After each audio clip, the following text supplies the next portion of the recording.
നടുക്ക്, അതായത് കൊച്ചി തീരത്തുനിന്ന് 500 കിലോമീറ്ററോളം ദൂരെ, അടുത്തെങ്ങും ആരുമില്ലാത്ത, മൊബൈൽ നെറ്റ്വർക്ക് ഇല്ലാത്ത, ഏതു സമയവും തിരകളാൽ മൂടിപ്പോകാവുന്ന ഒരു മൺതിട്ട അഥവാ സാൻഡ് ബാങ്ക്.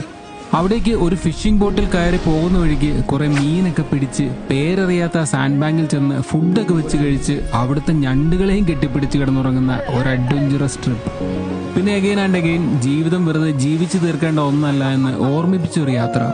എന്താ പറയാ, രാത്രിയിൽ മിൽക്കി വേ ഗാലക്സിയൊക്കെ കണ്ണിന്റെ മുന്നിൽ. രാവിലെ എണീറ്റ് ആ സ്ഥലത്തിന്റെ ഭംഗിയൊക്കെ ആസ്വദിച്ച് കടലിൽ ഒരു കുളിയൊക്കെ കഴിഞ്ഞപ്പോഴാണ് ബോട്ട് കേടായ വിവരം അറിഞ്ഞത്. നന്നാക്കുവാനുള്ള ഒരു വഴിയില്ല. ബാക്കിയൊക്കെ നിങ്ങൾ നേരിട്ട് കാണുന്നതാവും നല്ലത്. It's me Shabin Shamsuddin. എന്റെ എല്ലാ കുടുംബക്കാർക്കും അഗത്തിയിൽ നിന്ന് പുറപ്പെട്ട് ഏതോ ഒരു സാൻഡ് ബാങ്കിലേക്ക് പോകുന്ന ഈ ഒരു കിടലൻ യാത്രയിലേക്ക് സ്വാഗതം.